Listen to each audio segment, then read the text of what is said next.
The content discussed in this podcast is for informational and educational purposes only and should not be construed as financial or mortgage advice. Always consult with a licensed professional before making any decisions regarding mortgages or financial matters. Welcome to the Canadian Mortgage Show. Here are mortgage professionals Alex Pang and Alex Shanks to cut through the BS and educate Canadians on all things mortgages and real estate. A new report says Canada has dropped down to the 25th place in world happiness rankings as researchers highlight heavy social media use contributing to a sharp decline in well-being among young people. When I saw really what's behind it is because heavy use of social media. You know, the Instagram culture where even among young people, if we go away from this from a second, their anxiety levels are a lot higher and depression levels are higher because, you know, the whole Insta culture is, you don't know if it's real. Welcome to episode 80 of the Canadian Mortgage Show. Alex Pang here alongside Alex Shanks. Shanks, stuff's happening. What's happening? Like there's flow, man. This is what my Netflix says. It's I got flow. I'm getting back to what it was like in high school. Nice big flowy hair. And it's not just the hair too. Like your beard is getting quite mossy. Beard, yeah, I do it. Yeah, I need to do a little shave there, and that's where I'm trying to decide. I might keep the long hair. I definitely need to do a trim at the back, but I might. I mean, we're getting close to summer. I might keep some long hair for summer. What does Mrs. Shanks say about the hair and the beard? Like, is she liking it? Okay. I mean, I don't know if she loves the neck hair on the beard, but she's liking the hair, I think. She hasn't told me otherwise. You know, one of these days we need to do some sort of bet that if you lose, you got to shave the whole thing and we got to record the next one. I come on the podcast, everyone will be like, holy shit, is there a child on here or something? Damn. Well, you know what? Tell me what's going on with you. I'm trying to get younger. Yeah, you know what? I am getting older. I have to wear glasses now. Like, yeah, look at this. Is the problem I can't see. He's wearing glasses right now, and I'm gonna get more flow. And Alex is he's gonna start wearing glasses. Yeah, but you know what though, my vision, like I've been able to not need glasses for most of my life, and you know, so my whole family wears glasses but me, and I'm like, okay, is it because I didn't study that hard during college or university? But fortunately, yeah, been able to survive that, and then. You know, getting my eyes checked every 2 years, my optometrist said, eventually you will get to a certain point in your life where you'll need readers. And I'm like, okay, fine. I do have readers, but now even my the further vision is getting blurry. So my prescription is like minus 0.75 on one eye, minus 0.5 on the other. Whereas looking at you guys is clear up close. But looking further away at a TV or a sports score or stock ticker, I have trouble. And so I tried putting these on watching TV yesterday, and I'm like, whoa, that's like too clear. It's like 3D where you know the character stands out. I'm like, whoa. Okay, that's a little too clear. Maybe I should hold off on it. I remember my uncles, they had an HD TV like when they all first came out and stuff. And I remember watching some TV and I didn't like it. I was like, man, it looks too clear. I don't love how real it is. Yeah, it looks almost too fake, right? Exactly. Yeah. And so it's my eyes, it's I know that I have a bit of astigmatism and my left eye is really good, but my right eye, and so I'll probably be with you with some glasses here soon, Alex. Yeah, I went out for dinner yesterday, and my wife told me to try wearing the glasses while I was driving, which it was fine while I was on the road. But when I looked down on the instrument cluster, it was blurry. I'm like, I can't do this. Like, the whole transition thing. I'm like, I guess I need to have my glasses. You can get transition ones. You get the ones that. I guess they're called bifocals, right? Where it's good for far and it'll be readers up close. I'm like, oh man, I don't want to have to rely on that because technically I can still drive fine without like it's like only my parents have glasses at my house so that when they come and they forget theirs. And I tried to show something to my mom here tonight. I'm like, look at this. It's just a picture of a boat, and she's like, I need my glasses. And it's like, oh man. And I know, especially in getting old, going out to eat, the lighting is dimmer.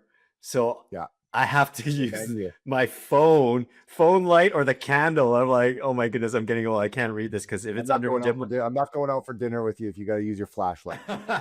Hey, it's common. It's common.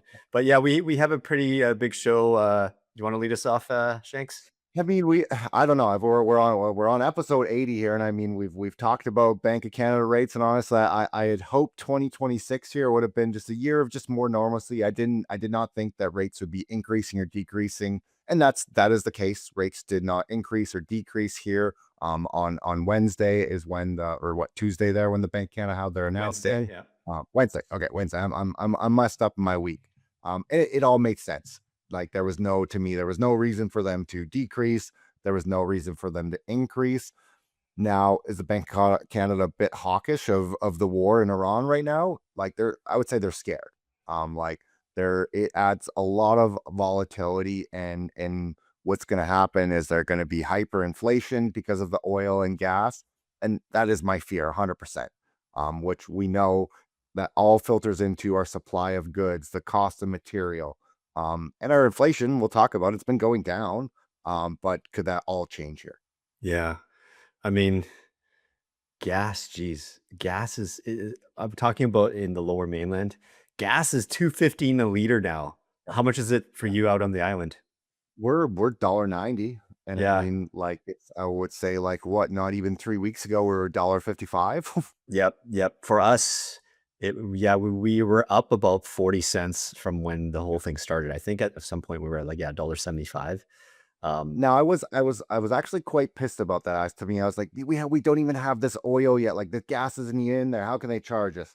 the gas I, is already in the ground at the station. I've already been, but I have a better understanding of it now, and it does make more sense to me. The problem, let's say, yes, and the gas has always been priced this way. And after thinking about it, it makes more sense to me. Yes, that they already paid for that gas and it was cheaper, but what if if their tank is empty right now and the prices skyrocket? Well, they can't get that next fuel tank until that tank is actually empty. And so like they're doing a cost of what prices are. And that's how, yes, maybe when they get it, it might be cheaper again. Well, but then they're going to lower the cost as well. And so it made me understand it a bit more, diving into it a little bit. I would now, some places they rip you off for sure. But it made more sense to me. Like, okay, I'll bite a little bit here. Yeah, because gas prices have kind of shot up here in the lower mainland across the country. Um, I've actually used my Nexus card and went down to Blaine to fill up my jerry cans. And I have this app or a website that does the conversion from the gallon, dollars per gallon in US Gallon per dollars liter, to yep. Canadian dollars to liters. And it worked out to $1.66. So, and then I did the math, divided by 215. It's 22% savings. And Yeah, that's it. for all you like, oh, you are not supporting our country. I'm like, hey, I'm supporting my personal finances. Doesn't Like, matter. let's forget about the The, geopolitical stuff happening. the fuel, Petro Canada is not just a Canadian. Like, yeah, Yeah, that to me is exactly. that's So I'm like, you got to do what's best for your I family. might have to do that for a little while. I mean, I've always been doing it. So, yeah, that's kind of like, ugh, that's kind of scary. I mean, you were talking about rates here. Um, you and I have been keeping an eye on bond yields almost every day now, right? Ever since the war broke out, more frequently because of the war. Um, it probably went up as high as 3.04 sometime this Yeah, week. It dropped back down to like maybe, I think as of yesterday, it yesterday it went down was to like 289 two. or Yeah. Oh, something. really? 289. I saw it was 294, but last time I checked, like even like an hour or two before recording of this pod, it's settled at 3%, even 3.00.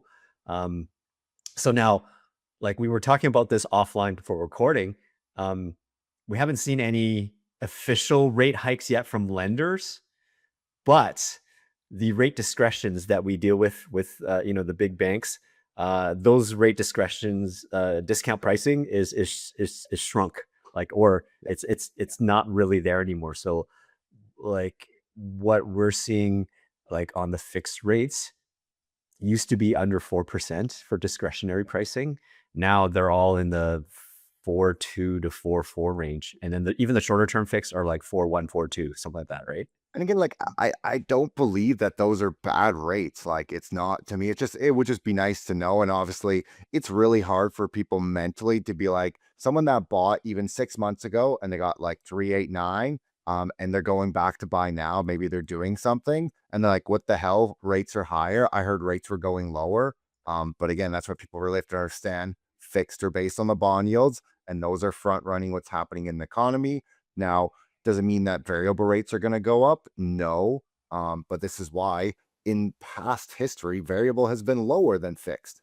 We all just very scared, and I would be scared of like taking a variable today. I wouldn't deny that. Just because the uncertainty with oil and stuff. But like this has been the normal. Like variable has been lower 25 years out of the 30 compared to fixed. It's just we're all very scared of 2022. Yeah, yeah, exactly. I mean, I've talked about this. I sure hope like the war ends pretty soon. When I first looked at it and just, you know, asking Google how long will it is it expected to last, they said about 4 to 6 weeks. I Yeah. hope I hope I hope it's right. I mean, we're Well, that- 2 or 3 weeks into this. Um, so we'll see. Hopefully, it settles, and then bond yields come back down, over the weeks afterwards, months afterwards, and then we're going back into the fixed rates in the threes category. But right now we don't know. Um, Yeah. I've been talking with some of my clients. Both of us have been talking with clients, whether to lock in, but maybe they've delayed, and we're seeing clients reporting back fixed rates being offered to lock in around the 4.2 to 4.5 range. And I'm like, Yeah. not the greatest. I mean, Not the greatest, and I but mean you can that's hold. just we just have to be careful. Like the spread, and most people are like 3.7 on a variable. So you're like, ooh, I'm going the hardest thing. And this is where like no, like I cannot guarantee you, Alex cannot guarantee you, the bank cannot guarantee you. Well, it's like, yes, we can keep waiting. But let's pretend that the bonds keep going up, and the next time you call to lock in, what if it's 5%? Hmm. I don't see that happening at the moment. Like that's not what the data is telling us. But like that's the problem when you start chasing this. If the bonds start going up, and that's where again it's something I'm watching every day of like if we start to hit 3.1, 3.2, my blinkers are going to be going off saying, hey, like this might be something we need to be locked in, or we see inflation going up more. Like that's the stuff that we have to pay attention to. Yeah, yeah. I think the longer this war goes on, the more concerned I'd be. I'm still optimistic that the war is going to end sooner than you think. But to be honestly, Um, like that's where like on that at the same front is I could see that might be well, it's I don't know, even let's say even if inflation starts to creep up, like there is no data, and this is what we'll jump into this now. There's if the war was not happening right now, everyone, and if the data that all it came out, the Bank of Canada would have been cutting on Wednesday. That is what the data said. Data was like, hey, inflation's going down. Our job reports is absolutely horrible. We even got data of like what's happening with our population growth, absolutely dismal. And so all that data was say, hey, rates need to go down here, but it's not going to happen with what's going on in the war and everything. And that's why we're a rock stuck in a hard place. And so does it mean that fix might go up? Yeah, it means variable may not, but again, it's not guaranteed. yeah, And that is the Bank of Canada's only tool. If inflation starts to run rampant, the thing is like this is it's not a supply demand issue fully this time. It's like it's fully a supply, and the demand is needed. We can all stop driving a little bit, but it's not like COVID where everyone's like, I don't have to go into work. People still have to get into work. Fuel has to be used. People need food, and so inflation will tick up if it stays longer. And even if the Bank of Canada like increased rates, it's not going to help it in this case because yeah. that is a thing that they cannot control. And that's why even if they're like, hey, we have to increase rates because inflation's going up, they can't control the war with rates. The war is not going to say, ooh, Bank of Canada and the US Fed increased rates, I'm going to stop now. It's like, hey, that's going to keep happening, and inflation's not going to stop until that stops. Yeah, I agree with you on the part that the war in Iran clearly is stopping the Bank of Canada from dropping rates. I don't think it's enough for the war to cause Bank of Canada to increase it because it's Yeah. one external hyper event, and we have a larger pool of other factors of Canada not doing so well. This one little external thing is not enough to drag Bank of Canada to go uphill. I don't think that's going to happen. If anything, it's just Yeah, I preventing mean, them again, from if going they downhill. went up high, they might do it. And I could see Yeah, maybe a 0.25, and like it just depends. But again, it wouldn't yeah, fix the problem. yeah, That's where like exactly. the other problem was it was stopping people from spending money, which in this case, people have to spend this money. People need food, and food inflation did finally fall, but it's still like enormous. And that number is not going to go down here. Yeah, I mean, from a variable standpoint, I think Bank of Canada is going to be like how you and I have been talking about. Um, they're just going to probably wait on the sidelines and just wait and see. It's going to be probably flat. I mean, Yeah. And that's bond why yields the next is the next announcement in April is kind of the more, it's like every, I think it's, I can't remember, every 6 weeks. second one where they actually come out with like an actual monetary policy report, and that will be a better one. Like there's more data for us in that report than this one. This one they talked about it, and like based on the conversations, yeah, like they're scared now. Pretty funny, and I don't know if we'll be talking about later, but one of Tiff Macklin's partners was like, home prices need to come down. Like again, like it's, you see people talking about it. It's like the only way stuff is going to get cheaper if home prices come down. Yeah, hello. We've been talking about this for years. Like, they finally admitted what we've already always talked about. Incomes are not going to increase enough to match home prices. Home prices need to come down. And you know what? It already has. So not because they chose it to, because market forces, it was overzealous in the first place and it came back down. Now we're next going to talk about a few stats that helps the narrative of the economy not doing so well. I mean, inflation came in at 1.8% in February. It was down from 2.3% in January. So, numbers like shelter inflation is down to 1.5%, which is good. That's the slowest pace in 5 years because of the weak housing market. Well, rentals are down, prices are down, and all that stuff. So that's good. That adds to the whole bigger pool of the narrative that economy is not doing so well. Now, which is funny. I mean, again, Alex, you're talking about, does it mean it's a good thing in a sense? yeah, No. for rates, for rates. Yeah, for rates. rates. Yeah, because we're a housing podcast. We talk about rates. Yeah. Of course, it's not. It's almost like an inverse relationship. We always talk about when the economy is doing so well, rates are going to go up. When the economy is not doing so well, rates are going to come down. And of course, hopefully, you don't lose your job because the rates come down. Hopefully, you still have your job to take advantage of the rates. That's why I would rather, I'm right for, if I'd rather 4.5%, and us just stay steady. That is, that's what I would much rather have. Yeah, we're too much of a pendulum swinging economy and such. I mean, other numbers, like, good news here is food inflation. It dropped from 7.3% to 5.4%. Now, let me be clear. This doesn't mean food prices are going down. It means the rate of it going up is not as fast. Yeah, it's not as fast. Now, it's still 3.6 percentage points above overall inflation, but better from the 7.3% the previous month in store. But I would say probably when we get at least probably like April numbers, that number will go back up here, because people, like, every place is going to start adding price increases due to fuel surcharge with this. Yeah. And so this number, I would say for sure in March, our inflation number will be higher than 1.8, probably 2.1-ish would be my guess.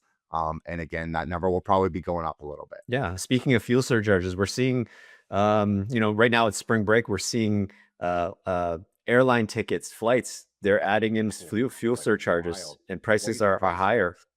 Yeah. Let's switch gears a little bit here, Alex, and let's talk about some things. And this is one nice thing. We'll see CRTC says they will eliminate fees when Canadians choose to cancel or switch their cell phone and internet plans. Now, I mean, that's an amazing thing. What phone companies do we even have here, Alex, now? Like, I think there's only Bell, TELUS, and Rogers. Is that other than like the real small ones here? Yeah, they're all owned by one of those. Yeah, we have the subsidiaries. We have Kudo, we have Virgin, we have Fido, we have like Chatter, all those things. They're all owned by the big three. I mean, so they're fine. They're not going to charge a cancel fee because, like, well, you're going to my subsidiary anyway, so I don't really care. And you know how they'll end up they'll compensate that by increasing your monthly charges, right? And that's one thing I would say, like, I would say phone prices, like, there was a sweet spot before where, like, you were on average like $60-65 a month. I feel like people could get to. I feel like that number's creeped up to like $90 right now. It seems to be like, that's kind of, if you want the unlimited package and stuff, it's sitting back at like $90 an hour.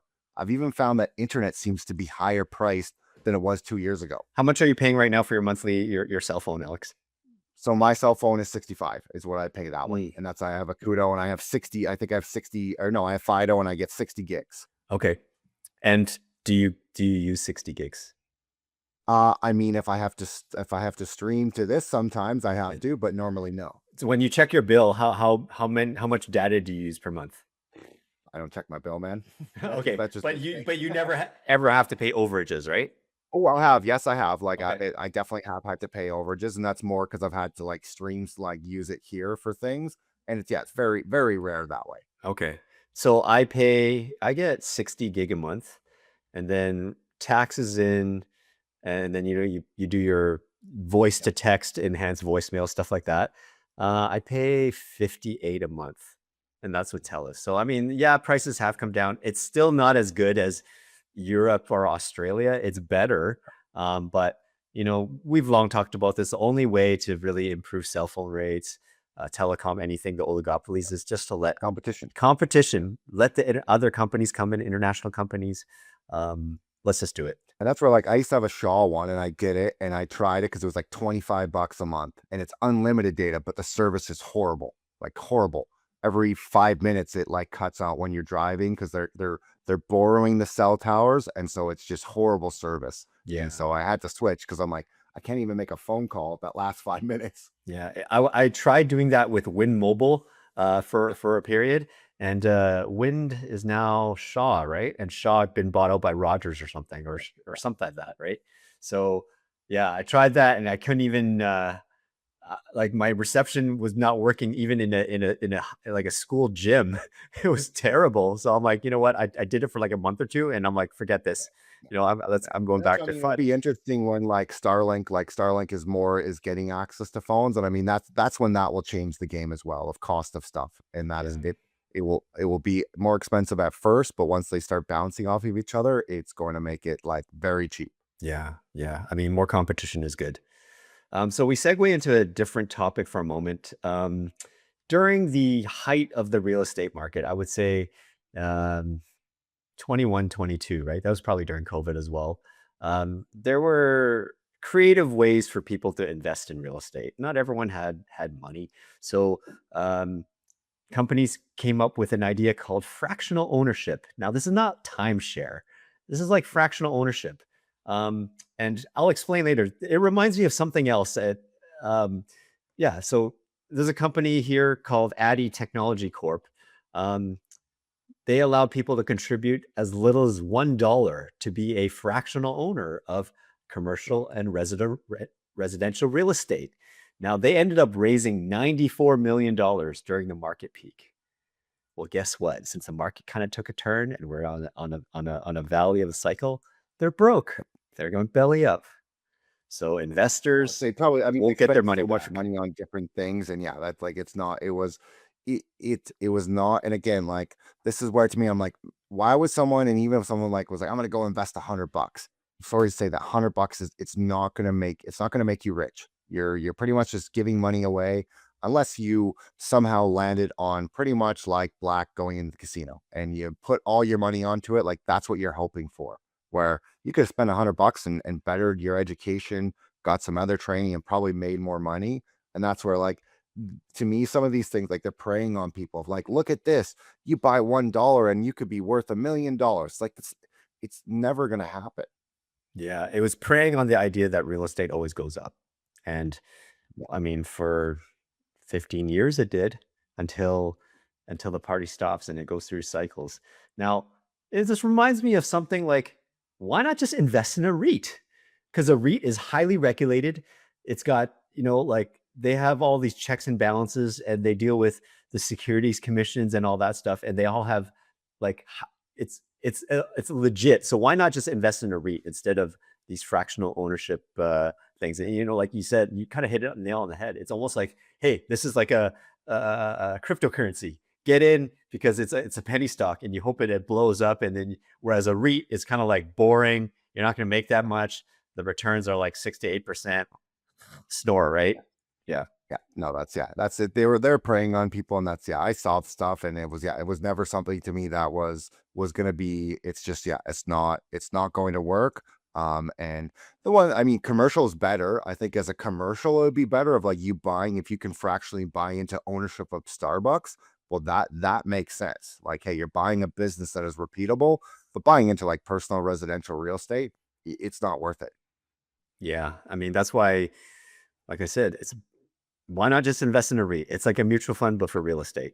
And I want to talk about this. And I actually want to dive into it because I've had some friends that are coming back from vacations and stuff. And so a new report says Canada has dropped down to the 25th place in world happiness rankings as researchers highlight heavy social media use contributing to a sharp decline in well-being among young people.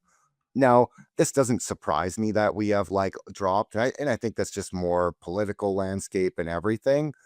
But I do think we take for granted what we actually have here.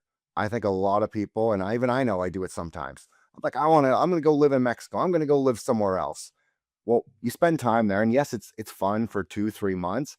Where we live, especially where Alex and I live in BC, like there is no better place. Like there's no way to say that it's not better anywhere else. Like any person that comes here, they all want to stay. Like when I saw really what's behind it is because heavy use of social media, the Instagram culture, where even among young people, if we go away from this for a second, their anxiety levels are a lot higher and depression levels are higher because, Well, the whole Insta culture is you don't know if it's real or people being influencers. it sucks And in and out. Then like, yeah, and I mean, you do it as a business, and it's yeah. still like it gets me. I'm like, why is that person looks happier than I am? We actually really talk to the real person. You're like, holy shit, you're in the same position as I am. Yeah, and then it's totally fake, and they're portraying a life that it's not real. Like they're, like, hey, look at my life. I'm in a whatever. I'm in a like a yacht or whatever. When really they don't own it. They just stepped onto this boat and just pretended as theirs, or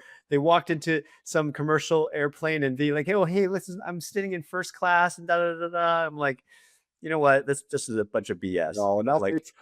Again, that's where like I mean, I would like to honestly, I would I it's hard. We use it for our business, but like I would like, and I have someone coming to work with me, and I might be like, hey, you know what? Social media is off my phone. You're gonna manage it now. It's something that needs to happen, but it's not. I don't want my kids on it whatsoever for a long time. It's so different than when you and I were younger. Like social media came out, Facebook came out when I was in high school, and it was a great way to converse. It was really fun to connect with people and even post like, "Hell, how are you feeling today?" But like what it is now is not like it's not healthy. There is no questions on that, and that I think contributes really heavily here. And Canada's not in a great place. I'm not going to deny that. Like for one, to buy a home, it's very hard incomes, but like it is still better than 90% elsewhere in the world. Some of these other places, obviously, we got in here talking about like the Nordic countries. Some of them are really good. I know a lot of people that are leaving those countries to come to Canada. Like it's not the grass is not greener on both sides. Now, if you're living in the Middle East, well, the grass is probably greener elsewhere. yeah, I mean, like I'm interested to see. So I mean, Canada is around the same place as US. US is like 23rd. Like, how are us in North America different from the Nordic countries in Europe? Like, is it because the North American culture is like the whole social media? Is it like it breeded a comparison spirit? Like, Yeah. like it makes you want to have this life that's not real, that's a fantasy.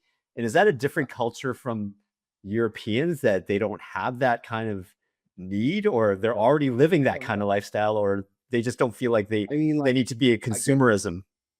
home ownership is different there. Like it's not as a sought after thing. It's not like, hey, if you don't own a home, you're not in Canada. It's like if you own a home, people seem to think they're better than the rest of people. Where if you actually looked at people, a lot of people that don't own homes may have more investments than you and I. And we contribute that home as wealth. And it is a great wealth tool. Me and Alex do mortgages and we own real estate. But I think we've put so much pressure on it as Canadians that it is the end be all, and so it's really hard for younger people right now to see any other thing. And I think in these other Nordic countries, they have real estate, but it is not their main demographic. That is not what runs their countries and everything. Now they also have a lot of these have free school as well. They have their school like the way that you can get money. It is better there, in some cases than Canada. Again, I'd rather live here in Canada. What I have, it's damn cold there most of the time, and I'd rather live here. Yeah, you know what? This report, as I dive deeper into it, it's pretty telling here that long hours spent scrolling through social media is a key factor to this trend. Yeah. So it's almost like what we were talking about. The longer it's a form of escapism, right? When you're scrolling, like you're doom scrolling, you're scrolling through videos and stuff. You kind of escape into the lifestyle that you think is like a fantasy. You're like, oh wow, Yeah. look at the vacation spots. Look at there. Like, oh, Yeah. I wish I lived there. And it makes someone who's doing it think like, oh, it What sucks are you here. doing? You know that yeah, it sucks here. My life sucks. Da da da da. When really they're scrolling a fantasy that maybe isn't real, and that contributes That's to the I happiness. just had some friends. They were in Brazil, and I just wanted to know. I was like, they were there for almost 2 months. I was like, oh guys, like, did you love it? Like, did you want to keep going? They're like, we liked it. It was really good, but like, we just want to be home. And that's like that is. There's very few, and some people love like traveling, like they want to be gypsies and that works great for them. But the people like us that have kids and everything and want that, like, it is definitely a fantasy. We see it of like they're not working, they're not doing anything. You're just enjoying it, and hey, I would love to have that. But if I tried to travel for 3 months, well, how would we be doing the podcast? That wouldn't be working so great. And work doesn't just stop like that.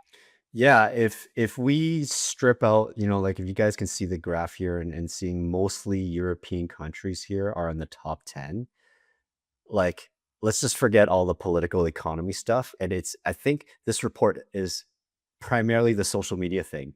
And as parents of kids, here's a prime example of limiting screen time for your children. And, like these shots of dopamine of, doom scrolling, it leads down a bad trail. And, I you am know, kind of surprised, like, and I never realized like how high up Israel is. Like, I mean, it was 11th before, and now it's gone to 8th. I am kind of surprised on that a little bit. yeah, yeah, I mean, I guess it's largely dependent on cultural as well. Yep. Maybe if the country's poor, not many people have smartphones, so Yeah. like maybe the happiness is higher and stuff like that. And I mean, this is the next stat up here is it's a generational split in happiness in Canada. If you're under 30, it has just been going down since 2010. And if you are over the age of 60 from 2015, it's only been going up. And do I believe that for some? I mean, I think a lot of also older population, for one, thought they were going to be able to retire easier. I mean, you look in Walmarts and other stores now, like how many older people are there? Like that wasn't their career before. They didn't think they would still be working, which is obviously sad to see. Like they probably thought they were going to be able to live off of more money. And even consumerism got to them. When they were younger, they probably were better at budgeting. As you get older and you see other people like, well, why does that person have a new car? I should get a new car, and they have to then go back to work. Yeah, I mean, this also now this part here, this graph probably more weighing more on the economic factors where it's harder to buy a home, finding a job is Home, harder this now. this would be a perfect thing of home ownership. Home 30 ownership, year olds can't yes. buy a home. 60-year-olds are like, holy shit, my equity is amazing. Exactly. And then, like at the same time too, like seniors are healthier now. They're living longer and they're more fit now. So like, the life expectancy is a lot higher now. Like it used to be in the high 70s. Now we're going into the 80s now. So Yep.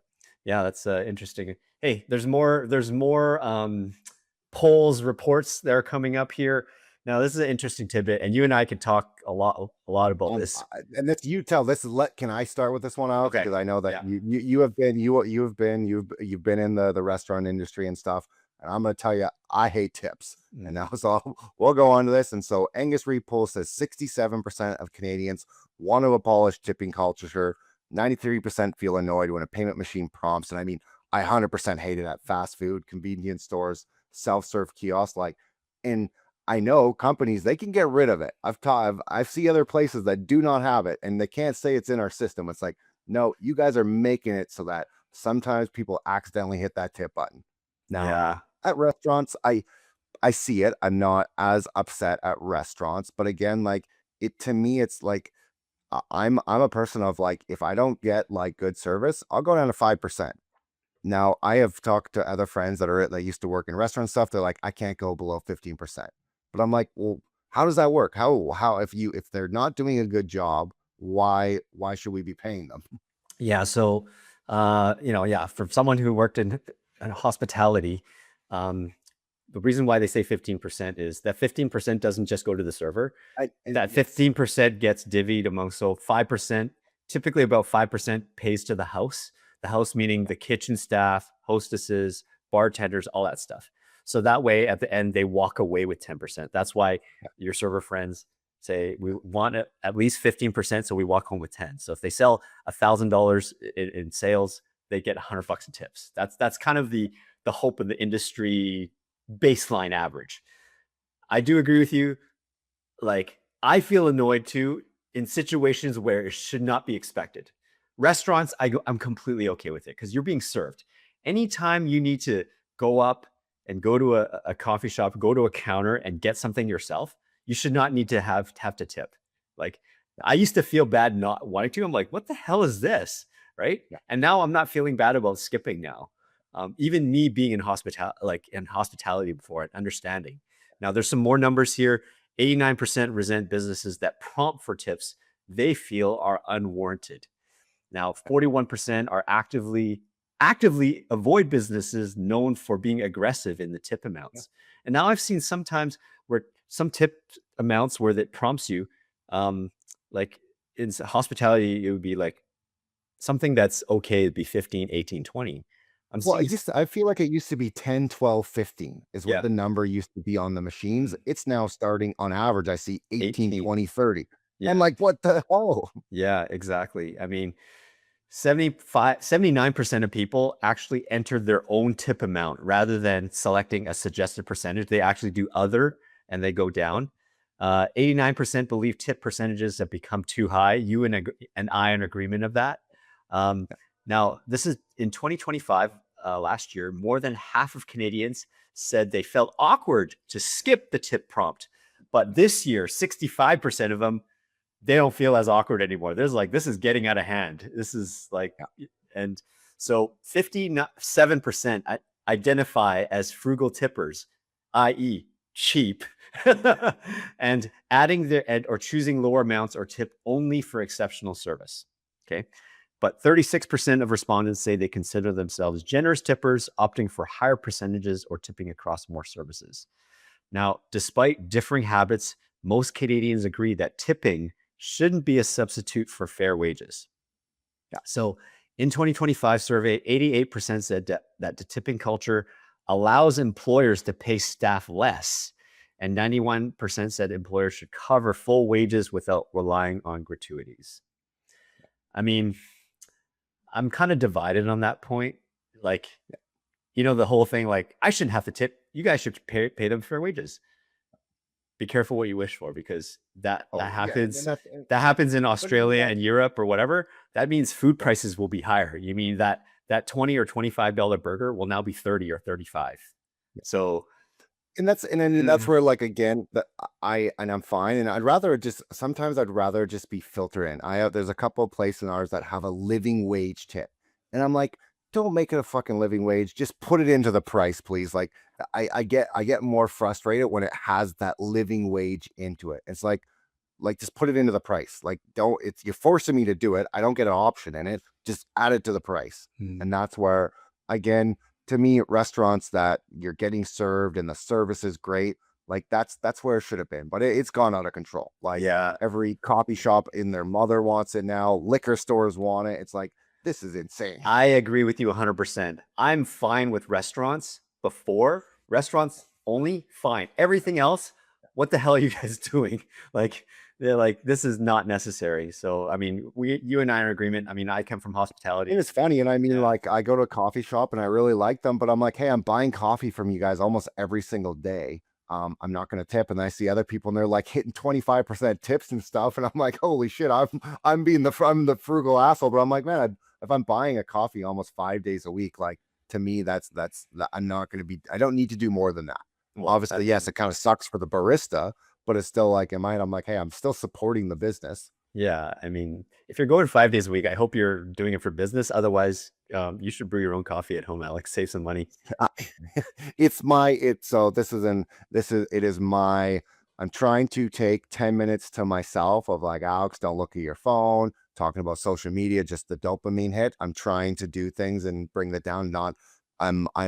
If you've ever dealt with me on mortgages, you could probably message me right now and I might even answer you. That's not a good thing. Like I have to create better barriers. And so lately I've been going like, Alex, if you go and get a coffee, you can't have your phone. You don't get to look at social media. You don't get to look at work. It's just 10 minutes, have a coffee. And so it's, yes, I'm spending money, but it's also to try and help me do some other stuff. Absolutely, 100%.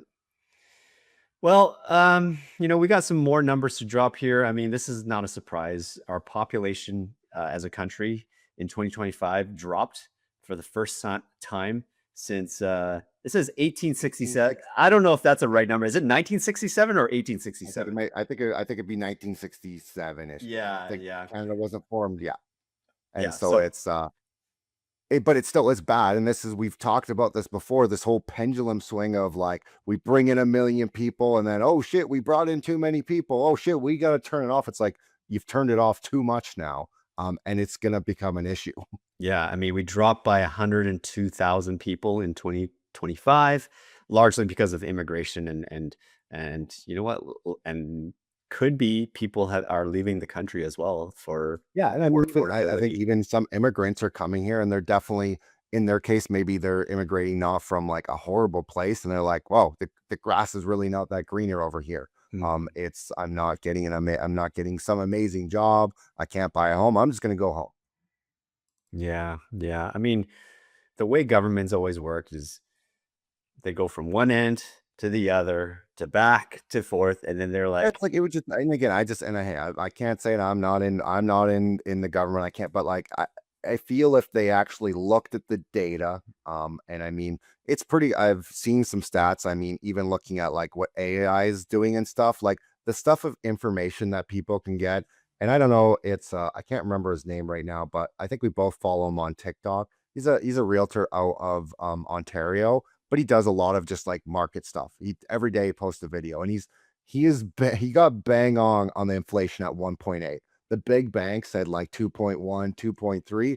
This guy has been within a 0.25% of it every single time for the last 2 years, beating out the banks that have multiple economists and stuff. And it's like, are we spending too much money in certain cases? Like, hey, this is one single guy and he's doing as good as them. And that's where I think our government overthinks things sometimes. And I believe we could do better. Now we finally got something. I'm gonna give a thanks to the government. Finally, they said, "Hey, we're gonna remove GST for first-time home buyers on homes." They talked about it almost a year ago. It's been almost an entire year. It has finally now actually been pushed through the Senate. It's actually finally done. But again, we still don't even fully know how it's going to work. We don't know if if you have, so if you bought a home and you had your contract after March 20th, 2025, you need to submit to CRA. It is now open. You can submit to go and get your rebate. I've spoken to a couple lawyers of like, okay, well, what if someone buys today? Are you guys submitting this? They're like, we don't know. No one's told us what we have to do yet. And so it's, again, like, why are these things rolled out with, they've had a year. They've had a year to talk about this and they haven't even given the information out yet. Like yeah. it's just wild. So I have an interesting update on this one. So I was wondering about the whole what about assignment contracts? Like if someone in my client's case, um, parents assigned it to the children, and the assignment happened after March 20th of 2025. Is that the new date for the new buyers? Like, does that count? I don't, Do they get the GST rebate? So, we're getting clarification for the lawyer, and they're like, based on our interpretation or what we see from this, it doesn't work because the original contract by the parents was done back in 2021. So, my current buyers, they are SOL. So they have to pay the GST. They're not going to get the rebate because assignment contracts doesn't count as contract. yeah. It's And the that's original. what I kind of thought. And again, people have to remember, you have to, unless the sellers like accredit the GST, which supposedly they're allowed to either credit it to not have it. But again, I don't think developers are going to do that. They're going to want the money to come from the government. They're not. They've already paid the GST and stuff. They're not going to allow us to be like, oh, we'll take it off. And so you have to pay it. Your mortgage and your purchase price is based on GST still. You're going to get a rebate. You get money back from the government after. And so that's where I think a lot of people are hoping. I know some people are like, well, I'm just going to get cash back. I'm just going to get a bunch of money in my pocket on the day of closing. You will get money once you submit it, but it's not going to happen right away. And it is, from what I can tell, it's all going to be based on purchase price plus GST, and you'll get a rebate after. Here's an I wonder category. I wonder, I'm thinking out loud here. What if they cancel the contract and re-sign it today? Do you think that would? No, so I've heard that, I mean, they're pretty, like, there's a dent, like, I've heard of that, and I mean, yes, could maybe some of it sneak through potentially, but from what I've heard is, like, it's something that they will be tracking and saying, hey, I want to see all the other contracts, the addendums. I want to see the draw, like, when I cancel a contract, you got to submit the form. I want confirmation that it was, and they're gonna, yeah, it's something I think they are going to start tracking, for that reason. Because yes, you can cancel a contract, but you have to submit a form for that, and then they're gonna say, hey, I want to know if there's any cancellations on this contract. And so it's, yeah, again, people are gonna try it. 100% people are gonna try it, I would say. Yeah, yeah. I mean, for my clients there, that's a shame that they're not going to get the GST back. But I But I mean, digress. it was never, again, like, it's, again, it wasn't, it was only something heard about a year ago. Like, it was never, they bought it not knowing that we're going to get that. The same thing, even for people with PTT, it was something that was never going to happen for them. And again, it'd be nice if they could have done it, but it's just, you kind of, you buy a house. Yes, it sucks when other people get something better, but that's just how it goes. Yeah. So, I mean, I didn't realize our conversation is going to last so long for a few little topics. I thought our show was going to be short and we're not going to have much topics, but we're going to have to skip in some important things before we run out of here. Speaking of taxes, uh, BC is having a PST change that we talked about, a couple of weeks ago or maybe a month ago now. A little update that we got clarification on. Uh, Wondering if the PST is going to be applied on real estate transactions and commissions. The answer is yes, but only on commercial real estate deals, not residential. So yeah, the 12% for B when you're buying commercial Yeah. property and such. So Which again, that makes a tiny bit more sense. It seemed a little bit silly, and so I guess, yeah, kind of one good thing. yeah, I mean, and then these changes will take into effect October the 1st. Do we have time for a few more, Alex, or we got to run out of here? No, I mean, we got Moody downgrades British Columbia's credit rating again. The 13.3 billion record deficit and fears of provincial's financial outlook. I mean, makes sense. I mean, I would say that. And again, if I was buying a business and I saw that, I'd be like, what have you been doing? Tell me where your money has been going. And so it's not great that way. This is shifting British Columbia's from having one of the lowest debt burdens to having one of the highest among regional peers. Population is dropping, economy shrinking, and when we mean economy, we mean real estate. Like that is what's shrinking in BC. Like that is what is shrinking. There's some Aboriginal land title claims that's scary on there. Again, that one, we talked about it before. I feel like that's getting more fear than it actually should be. Now, me and another guy, we were talking about this. The problem when you talk about Aboriginals, Indigenous getting their land back, right now there's zoning, there's OCP, there's zoning for the cities of how they do everything. If the Aboriginals do get the land claims, and again, it doesn't affect their land, they get to build whatever they want. They don't have to go with the regular zoning. So maybe you bought a house and you thought, hey, there's no zoning that can go over 4 stories there, and this does happen. Boom, a 20-story apartment goes up. A casino goes next to it. That is where values of properties are going to go down, and this is why banks are scared to lend in some of these areas right now. It's not because they don't know who owns the title. They don't know what the market is going to look like after this all happened. Again, we know when there's zoning and development, we know, hey, you can't have a gas station every single block. It has to be in certain areas. When it is owned by the Indigenous, they get to do whatever they want. That is why you have casinos all on Indigenous land. And that's where it's interesting to kind of talk more about that. And that's really what the banks are scared of. It's not the land title. That's not the issue here. It's they don't know what the developments are going to look like. Yeah.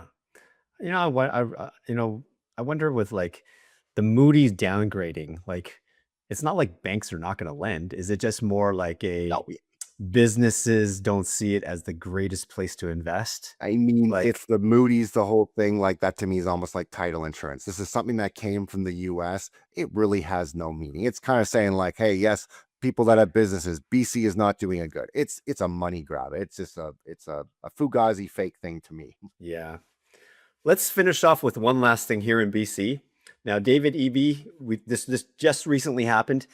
He announced that BC is permanently moving to daylight savings time, and that just already happened. Where we just recently moved our clocks forward, and it'll be for the last time. And so uh, that means like we're gonna have a different time than Washington, Oregon, and California when they move back. So it's going to be weird. And in Alberta, we're gonna line up with them. We're gonna be Yes. we're gonna So it's a wild. yeah. It's So freaking bomb. right now we're 3 hours from Toronto time, Eastern Ontario, and then when they fall back, we're going to be 2 hours. So we're going to be sometimes BC and sometimes like mountain in what we traditionally think. So if we ever travel down, like Alex and I are Seahawks fans. If we go down to watch the game, shoot, well, we got to move our clock back when we go down the border. Remember what time we have to go at. I know. And what's going to be messed up too is there's a part of BC that's close by the Alberta border that's always been mountain time. And so what's that going to happen? I guess they're just going to stay observing mountain time. And so I'm glad it's happening, but like it's just like why let's just like why didn't every province just get on board and stop this and stuff? It's again, it's a silly thing. It's nice to finally say it. I'll tell you this one, not like it kind of I had kids were sick and everything. I got sick. Like this ties on it. Definitely it kind of messed with me. I'm not gonna lie that way. Like I've usually been getting up at like 5:36. That's not happening right now. Yeah, I mean with this time, like the time change that we're permanently staying in the daylight savings time. Is that right? It means that it won't be dark at 4 p.m. anymore. It'll be darker later at like 5 p.m. But sunrise could be as late as 9 a.m. now. So you're right. I guess it goes to the saying. It's like it's going to be harder for you to wake up early in the morning. I mean, David Eby was really like BC as a province. We've been waiting for alignment with Washington, Oregon, and California. And I guess David Eby says it's been enough waiting. I think we've been waiting like a decade and a half, almost like a long, long time. And they're like, screw this, F this, we're gonna do it. I'm like, okay. I'm like, I think we got bigger issues to deal with than the time. Can you not deal with this Aboriginal land thing? Like, my goodness, like have some priorities that here. That made everything better. It made it so that the time and we don't have to change our clocks ever again. Yeah. All right. Well, this show has been running longer than we thought. Alex, what do you got? What do you got coming up this weekend? I mean, you guys, not spring break yet for you guys, right? No, we start spring break, which is it's kind of I'm excited, but also big things for me. I got someone coming to work with me next week, so I'm excited to have that to have full. I already have support staff, but this is going to be someone that's just fully shadowing me, and so I'm excited to that. Which my hope is I can bring even more stuff to this and other things. Of now I'm not just only dealing with mortgages every single day, and so that's an exciting time to be dealing with that. And this weekend, I think we're just going to hang out at home. Nothing crazy. What about yourself? Nothing happening this weekend. My son came back from Albania. He was on a humanitarian trip, or he was on a missions trip with his school. There was about 15 of his class that went. He went for 13 days, and we got the daily updates on their portal and stuff. And yeah, it was an amazing time for him. Did he have a good time there? Yeah, had a great time. He served kids at schools, helped paint fences, did some labor work, had a lot of snacks, did some sightseeing, and yeah, had a great time. They are 8 hours away ahead of us. So we said, man, right now it's, we're recording at close to 10 p.m. at night. It's 6 a.m. their time. We were like, hang on as long as you can. Go to sleep at 8. Yeah. So he's going to be jet lagged for a good, week and a half or so. Thankfully, we're currently in the second week of our spring break. So he doesn't have to go back to school till Monday. So, I mean, hopefully has a few days it's still going to be rough for him, but, we were looking at like his 400 photos that he took that he he cast it on the TV and stuff. So we're Yeah. you know, we're proud that he went and he had a great time, and Yeah, it's that's a awesome. life-changing That's experience. super. Yeah, and he's already looking forward to Yeah. next year's trip as a grade 12 to Yeah. the next trip. So we're Nice. stoked for him. We're living vicariously through our children. Yeah. Well, you got to go with them. You got to go with them next time. Yeah, unfortunately it's a class only. It's the students only. Parents aren't allowed. But yeah, we're supporting him. But yeah, folks, thanks for tuning into the episode. If you enjoy it, please like, share, and subscribe, and do share it with a friend or family member that you feel that could use our content. So on behalf of Alex Shanks, I'm Alex Pang. Thanks for tuning in to episode 80 of the Canadian Mortgage Show. We will see you next time. Now, if you enjoyed this episode, make sure to like and subscribe. If you're listening on Spotify or Apple, make sure to follow us. Please give us a 5-star rating. You can even send us an email because we want to know what you guys want to hear about. That's what we're here for. Reach out anytime.